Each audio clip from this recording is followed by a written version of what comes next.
Shatamanam Bhavati serial episode 1164 10th January 2024 ఏం జరిగిందో చూద్దాం.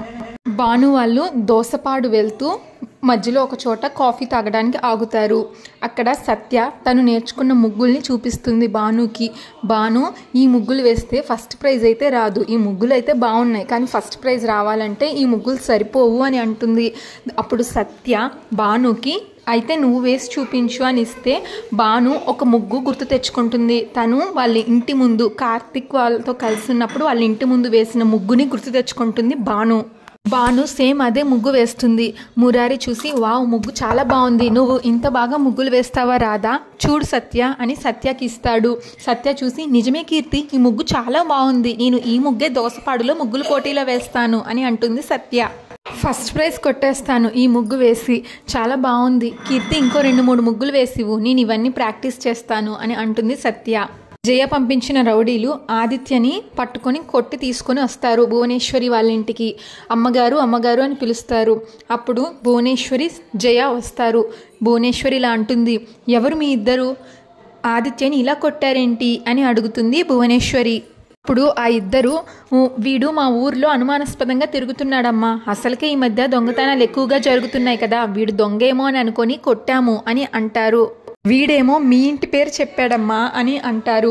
అప్పుడు జయ ఇలా అంటుంది, తను మా ఊరు మనిషి, తన పేరు ఆదిత్య, తను మాకు బాగా కావాల్సిన మనిషి అని అంటుంది. జయ అయినా ఊర్లో ఎవరైనా తిరిగితే దొంగ అని అంటే ఎలా అని జయ అంటే కలికి అంటాడు, అయినా నువ్వు ఆ ఊరు ఎందుకు వెళ్ళావు బాబు అని అడుగుతాడు. అప్పుడు వాళ్ళు అక్కడ ఇదే తంతు సార్, వచ్చి అందరినీ అనుమానాస్పదంగా చూస్తున్నాడు, ఏవేవో అడుగుతున్నాడు, మాకు అనుమానం వచ్చి కొట్టాము అని చెప్తారు. ఈ ఊరికి మీరే పెద్దంట కదమ్మా, అందుకే మీ దగ్గరికి తీసుకొచ్చాం అని వాళ్ళంటే అప్పుడు భువనేశ్వరి ఏంటి ఆదిత్య అసలు నువ్వు అక్కడికి ఎందుకు వెళ్ళావు అని అడుగుతుంది. వాళ్ళు అంత కొడుతున్నా మౌనంగా ఎందుకు ఉన్నావు అని భువనేశ్వరి అడుగుతుంది. అప్పుడు ఆదిత్య అక్కడికి నేను ఒక పని మీద వెళ్ళాను, అది నేను ఎవరికి ఇప్పుడు చెప్పలేను, దయచేసి అర్థం చేసుకోండి అని అంటాడు. అప్పుడు జయ వాళ్ళు నిన్ను దొంగ అని అంటున్నారు, ఇప్పుడు కూడా నువ్వు మౌనంగా ఉంటే మేము నిన్ను ఏమని అనుకోవాలి అని అడుగుతుంది ఆదిత్యని. ఎందుకు వెళ్ళావో ఏ పని మీద వెళ్ళావో చెప్పు, ఇంతవరకు వచ్చాక ఇంకా దాచడానికి ఏముంది.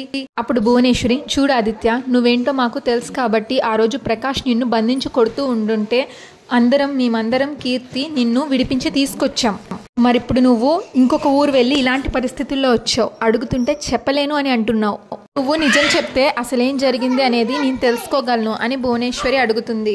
అప్పుడు ఆదిత్య ఇంకా చేసేదేమీ లేక భాను తనతో చెప్పింది మొత్తం చెప్తాడు. వాళ్ళు నా పేరెంట్స్ కాదు, ఇదంతా నాటకం ఆడుతున్నారు, ఎంక్వైరీ చేయమన్న సంగతి మొత్తం చెప్తాడు. ఇప్పుడు కలికి తనకి అలా పంపించింది అంటే ఏం అనుమానం వచ్చిందో మనం కూడా ఆలోచించాలి కదా అని అంటాడు. అప్పుడు జయ ఏంటండి ఇంకా మీకు ప్లాన్ అర్థం కాలేదా, ఆ రోజు తను ఆదిత్యకి సహాయం చేసింది కాబట్టి వీడితోనే ఇప్పుడు ఒక నాటకం ఆడించి ఈ ఇంట్లోనే ఉండిపోవాలి అని ప్లాన్ చేసినట్టుంది, తనే రాధా అని నిరూపించాలి అనుకుంటుంది, ఇంకా మీకు అర్థం కాలేదా అని జయ అంటే భువనేశ్వరి జయప్రద తప్పుగా మాట్లాడుతున్నావు అని అంటుంది. ఇంకా నిజాలు పూర్తిగా తెలియకుండా ఎదుటి వ్యక్తి మీద నిందలు వేయడం మంచి అలవాటు కాదు అని అంటే జయ చాలా బాగుందమ్మా, నీలో ఈ మంచితనము అలుసుగా తీసుకునే ఆ మనిషి అలా నాటకాలు ఆడుతుంది, ఎన్నిసార్లు ఎంక్వైరీ చేస్తారు, ఆ రోజు తమ్ముడు కూడా ఇలానే అన్నాడు, వెళితే ఏం తెలిసింది, వాళ్ళ మనిషి అని తెలిసింది కదా, అసలు ఆ రోజే పంపించేస్తుంటే ఈరోజు ఈ గొడవ అంతా మనకు ఉండేది కాదు అని జయ అంటే కలికి జయ నువ్వేదో మనసులో పెట్టుకొని మాట్లాడుతున్నట్టుంది, అసలు కీర్తి ఏంటో మనకి తెలుసు కదా, ఈ ఊరి కోసం ఈ ఇంటి కోసం అంతా చేసిన మనిషి గురించి ఇలా మాట్లాడడం మంచి పద్ధతి కాదు అని అంటాడు. జయ బాగుందండి, నిజమేంటో కళ్ళ ముందే కనబడుతుంటే ఇంకా మీరు నన్ను తప్పు పడుతున్నారేంటి అని అంటుంది. ఇంకా నీకు కనబడట్లేదా అమ్మా, కళ్ళ ముందు జరుగుతున్న నిజం నీకు కనబడట్లేదా, తను కడుపుతో ఉన్న విషయం నీ దగ్గర దాచింది, నేను విషయం నీకు చెప్పాక నువ్వు బాధపడకూడదు అని దాచాను అని అంటుంది. ఈ ఊరి నుంచి నువ్వు వెళ్ళిపోవాలి అని అన్నావు కానీ తమ్ముడిని మార్చి తను డెలివరీ అయ్యేంత వరకు ఇక్కడే ఉండాలి అన్నట్లుగా చేసుకుంది. తీరా డెలివరీ టైం దగ్గరకు వచ్చింది కాబట్టి ఇక్కడి నుంచి వెళ్ళిపోయే సమయం దగ్గరకు వచ్చింది, అనుకోకుండా వాళ్ళు వచ్చారు, ఇక్కడి నుంచి వెళ్ళిపోవడం తనకి ఇష్టం లేదు. ఈ వైభోగాన్ని చూసింది కదా, ఇక్కడే ఉండాలి అని ఫిక్స్ అయినట్టుంది. నా పిచ్చి తమ్ముడు ఉన్నాడు కదా, తను రాధైనా కీర్తి అయినా ఒకేలాగా చూసుకుంటున్నాడు, ఇంకా ఇక్కడే ఉండాలి అని ప్లాన్ వేసింది. వాళ్ళు తన వాళ్ళు కాదు అని నిరూపించి వాళ్ళని తరిమేసి ఇక్కడే ఉండిపోవాలి అని అనుకుంటుంది. ఈ నిజాలేమీ మీకు అర్థం కావట్లేదా. అప్పుడు భువనేశ్వరి తనే ఇదంతా చేసింది అంటే నాకెందుకో నమ్మాలనిపించడం లేదు అని అంటుంది. అప్పుడు జయ, మంచితనానికి కూడా ఒక హద్దు ఉండాలమ్మా, తనే ఎంక్వైరీ అని పంపించింది అని ఆదిత్య చెప్తున్నాడు. ఆదిత్య అనుమానాస్పదంగా తిరుగుతుంటే వాళ్ళ ఊర్లో వాళ్ళు పట్టుకొని కొట్టారు. ఇంకా కీర్తిని నువ్వు అలా వెనకేసుకుని రావడం నాకు నచ్చలేదమ్మా అని అంటుంది జయ. వెంటనే వాళ్ళని పిలిపించి వాళ్ళ అంతు తేల్చాలి, ఈ నాటకం ఎందుకు ఆడుతుందో తెలుసుకోవాలి, ఇప్పుడే ఇంటి నుంచి పంపించేయాలి అని అంటుంది జయ. ఇంకా మురారి వాళ్ళు కాఫీ షాప్ నుంచి మళ్ళీ బయలుదేరదాం అనుకుంటారు దోసపాడుకి. ఈలోగా కాఫీ షాప్లో ఉండగానే ఫోన్ వస్తుంది జయ నుంచి మురారికి. నువ్వు వెంటనే ఇంటికి రావాలి తమ్ముడు అని అంటుంది జయ. ఏమైంది అని అడిగితే అమ్మకి ఒక్కసారిగా బీపీ పెరిగిపోయింది, అస్సలు ఒంట్లో బాగాలేదు, నువ్వు వెంటనే ఎక్కడున్నా సరే ఇంటికి వచ్చేసాయి అని అంటే మురారి ఏంటక్క వెంటనే ఇలా అవ్వడం ఏంటి, ఉదయం బాగానే ఉంది కదా అని అడుగుతాడు. దానికి జయ, ఇప్పుడు అవన్నీ చెప్పేంత టైం నా దగ్గర లేదు, అమ్మకి అస్సలు ఒంట్లో బాగాలేదు, నువ్వు ఉన్న పలంగా ఇంటికి వచ్చేసాయి అని అంటుంది. ఫోన్ పెట్టేస్తుంది మురారితో. ఇప్పుడు మురారి టెన్షన్గా అమ్మకి ఒంట్లో బాగోలేదంట, నేను ఇంటికి వెళ్ళాలి, రాధా నువ్వు సత్యం తీసుకొని దోసపాడు వెళ్ళు అని అంటాడు. దానికి బాను, నేను కూడా వస్తానండి, సత్య తన ఫ్రెండ్స్తో దోసపాడు వెళ్తుంది అని అంటుంది. అప్పుడు సత్య, అదేంటి రాధా నువ్వు కూడా వస్తాను అని అన్నావు కదా అని అంటే, నువ్వు ముగ్గులో పార్టిసిపేట్ చేస్తున్నావు కాబట్టి నువ్వు రానక్కర్లేదు, పెద్దావిడికి ఒంట్లో బాగాలేదు కదా, నేను వెళ్ళాలి అని అంటుంది బాను. మురారి బాను ఇంటికి బయలుదేరతారు. సత్య వాళ్ళేమో దోసపాటు బయలుదేరతారు. జయానేమో తన మనసులో, రారా తమ్ముడు రా, నీతో పాటు ఆ రాధ కూడా వస్తుందని నాకు తెలుసు, ఇక్కడ పెద్ద యుద్ధమే జరగబోతుంది, నేను అంటించిన రావణ కాష్టం మండిపోతుంది, ఆ రాధ ఈ ఇంటి నుంచి ఈరోజు వెళ్ళిపోతుంది అని అనుకుంటుంది జయ తన మనసులో.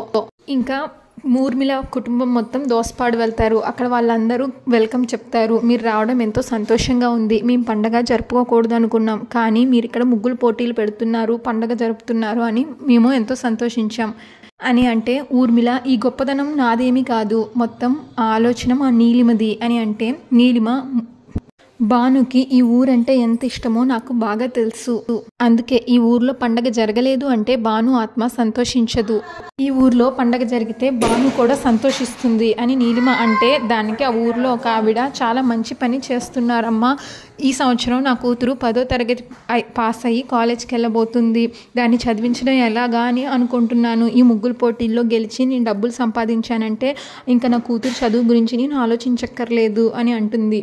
ఇంకొక ఆవిడ, నా కోడలు డెలివరీకి ఉందమ్మా, ప్రైవేట్ హాస్పిటల్లో చూయించాలంటే బోల్డ్ డబ్బులతో పని కదా, అందుకే ఒక మంచి ముగ్గు వేసి ఆ డెలివరీకి కావాల్సిన డబ్బులు నేను సంపాదించుకుంటాను అని అంటుంది ఇంకొక ఆవిడ. ఇంకా ఒక్కొక్కరు వాళ్ళ సమస్యలు చెప్పి ముగ్గులో డబ్బులు గెలుచుకుంటామంటారు. అప్పుడు మనోహర్, మీ అందరూ మీ సమస్యలు చెప్పుకొని ముగ్గులు పోటీలో గెలిచి డబ్బులు సంపాదిస్తామంటున్నారు, కానీ మీ అందరికీ మా దగ్గర స్వతంత్రం ఉంది కదా, మీరు మీ సమస్యలు చెప్తే మా ఊర్మిళ మీకు డబ్బు సహాయం చేస్తుంది కదా అని అంటాడు. అప్పుడు వాసుదేవరావు, సమస్య చెప్పి డబ్బు సాయం తీసుకుంటే తీసుకున్న వాళ్ళకి చిన్నతనంగా అనిపిస్తుంది, ఇచ్చేవాళ్ళు ఎంత ఆనందంగా ఇచ్చినా వాళ్ళు మన గురించి ఏమనుకుంటారో అని మనసులో బాధగా ఉంటుంది, ఏదో సాయంగా వచ్చిన డబ్బుల కన్నా ఇలా పోటీలో గెలుచుకున్న డబ్బులు ఖర్చు పెడుతుంటే మేము ఖర్చు పెడుతున్నాం అన్న ఆనందం వాళ్ళకి ఉంటుంది, ఇలా సాయం చేయాలన్న ఆలోచన మా చెల్లెమ్మకు వచ్చినందుకు థ్యాంక్స్ అని అంటాడు. అప్పుడు ఊర్మిళ, అన్నయ్య మన కోసం మనం బతికితే స్వార్థం అవుతుంది, అందరి కోసం బతికినప్పుడే ఆనందం ఉంటుంది అని బాను ఎప్పుడు చెప్తూ ఉండేది, కానీ మనం ఎవరికో ఏదో సహాయం చేస్తున్నామంటే మనలో అహం అనేది పెరగచ్చు, ఊరికే సహాయం చేస్తున్నాము అనంటే పుచ్చుకునే వారిలో ఆ డబ్బుకి విలువ ఉండకపోవచ్చు, వచ్చే డబ్బు కష్టంతో రావాలి, అలా వచ్చిన డబ్బు ఇష్టంగా మారాలి, అది బాను ఆచరించేది, ఇప్పుడు మేము ఇంత ఆచరిస్తున్నాం అని అంటుంది ఊర్మిళ. అప్పుడు కార్తిక్, ఈరోజు బాను మనతో లేకపోయినా తన ప్రతి మాట తన ప్రతి ఆలోచన మనతోటే ఉంటుంది, ఈరోజు ఇక్కడ అణువు బాను కనిపిస్తున్నందుకు నాకు చాలా సంతోషంగా ఉంది అని అంటాడు. రేపు జరిగే ముగ్గుల పోటీకి ఎక్కడెక్కడి నుంచో వస్తున్నారని మాకు ఇప్పటికే ఫోన్లు వచ్చాయి, రేపు మీ అందరూ మంచి మంచి ముగ్గులు వేయండి, నేను ఒక మంచి ముగ్గు వేస్తాను, మనందరం కలిసి సంతోషంగా జరుపుకుందాం అని అంటుంది చాందిని. ఈలోగా ఒక అబ్బాయి ఎవరో నీలిమని కొంచెం సీరియస్గా చూసి వెళ్ళిపోతాడు. అబ్బాయి ఒక చెట్టు చాటుకెళ్ళి యాదమ్మ కొడుకు అజయ్కి ఫోన్ చేసి చెప్తాడు, ఏంట్రా వాళ్ళంతా వచ్చేసారా అని అజయ్ అడిగితే, అందరూ ఇప్పుడే వచ్చారు, ఆ నీలిమ తెగ హడావిడి చేస్తుంది, మొత్తం తన చేతుల మీదుగా జరిపిస్తున్నట్టుగా తెగ చేసేస్తుంది అని అంటాడు. అప్పుడు అజయ్, ఆ హడావిడి ఎంతోసేపు ఉండదురా, ఆ నీలిమ అక్కడి నుంచి బాధతో మాత్రమే వెళ్తుంది అని అంటాడు. ఆ సంగతి నేను చూసుకుంటాను, నువ్వు అక్కడ జరుగుతున్న అన్ని విషయాలు నాకు చెప్పు అని అజయ్ చెప్పి ఫోన్ కట్టేస్తాడు. ఇంకా అజయ్ వాళ్ళ ఫ్రెండ్స్ ఇలా అంటారు, అదేంట్రా ఇది వాళ్ళ ఊరు, ఇక్కడ అందరూ వాళ్ళ మనుషులే ఉంటారు, ఈ ఊరికి నువ్వు మమ్మల్ని ఎందుకు తీసుకొచ్చావు అని అడుగుతారు అజయ్ని. ఇప్పుడు అజయ్ ఆ నీలిమ అంతం చూడడానికి ఇదే కరెక్ట్ ప్లేస్, సిటీలోనే దాని భరతం పడదాం అనుకున్నా, కానీ వాళ్ళు పండక్కి ఈ ఊరు వస్తున్నారని తెలిసింది, ఆ నీలిమని ఈ ఊరు నుంచి మాత్రం ఆనందంగా వెళ్ళనివ్వను అని అంటాడు అజయ్. జీవితాంతం తను ఏడుస్తూ ఉండేలా నేను చేయబోతున్నా, ఏం జరగబోతుందో మీరే చూడండి అని అంటాడు అజయ్. మురారి భాను హడావిడిగా ఇంటికి వచ్చేస్తారు. మురారి వాళ్ళ అమ్మ భువనేశ్వరితో, అమ్మ ఏమైందమ్మా, సడన్గా నీకు ఏమైంది, ఎలా ఉంది అని అడుగుతాడు. అప్పుడు భువనేశ్వరి, నాకేం కాలేదు కిట్టయ్యా. అప్పుడు మురారి, అదేంటక్క అమ్మ బాగానే ఉంది కదా, మరి నువ్వెందుకు అలా ఫోన్ చేసావు, అమ్మకి బాగోలేదని తెలిసినప్పటి నుంచి నేనెంత కంగారు పడ్డానో నీకు తెలుసా అని అడుగుతాడు. ఇప్పుడు జయ, తప్పలేదు తమ్ముడు, అలా చెప్పకపోతే నువ్వు రావు కదా, ఈవిడి గారి మాట అంటే నీకు వేదవాక్కు కదా, తను గీసిన గీత దాటి నువ్వు రావు కదా, అందుకనే అలా చెప్పాల్సి వచ్చింది అని అంటుంది జయ.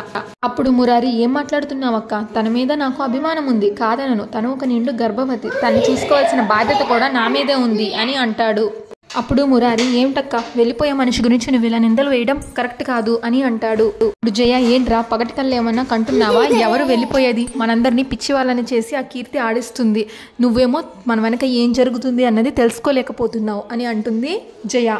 తను అమాయకంగా మాట్లాడి ఏదో 4 మంచి పనులు చేసిందని ఈ ఊరు మొత్తం మంచిగా చూస్తున్నారు, కానీ నిజం అది కాదు, తను దయ్యమని తెలుసుకో అని జయ అంటుంది. అప్పుడు మురారి, అక్క మాటలు మర్యాదగా రాని అని అంటాడు.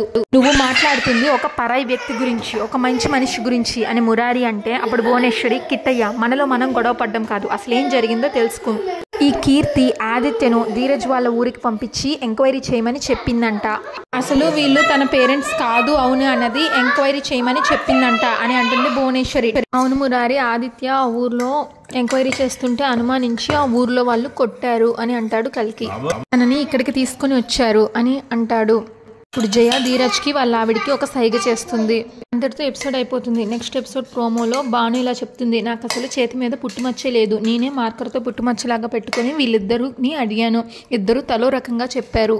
ఇప్పుడు భువనేశ్వరి ధీరజ్ని వాళ్ళ ఆవిడ్ని, ఇప్పుడు చెప్పండి అసలు మీరెవరు, నిజంగా తను కీర్తి ఏనా, నిజం చెప్పకపోతే మీరు ఈ ఊరి పొలిమేర కూడా దాటరు, ఎవరు ఆడిస్తున్న నాటకం ఇది అని అడుగుతుంది. జయానేమో పక్క నుంచి చెప్పొద్దు అని సైగ చేస్తుంది వాళ్ళకి. Thanks for watching.